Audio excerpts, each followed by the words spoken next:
let's see, there are reset options.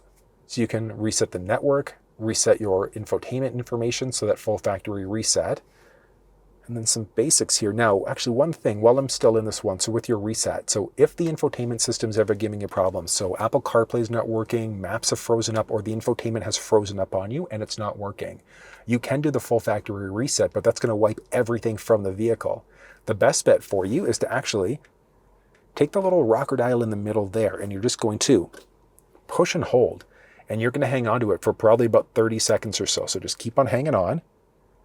You're going to seem like you're doing it for nothing, but what we're doing is we're entering a soft reboot cycle. So it's very similar to you doing a reset on your phone. So if your phone's getting slow, buggy, things like that, you just do a reset.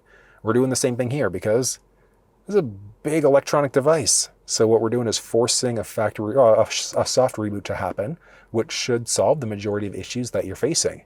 And eventually, after about 30 seconds, there we go, look at that. The cluster screen's turned off, the infotainment system's also turned off, so we've entered a soft reboot cycle.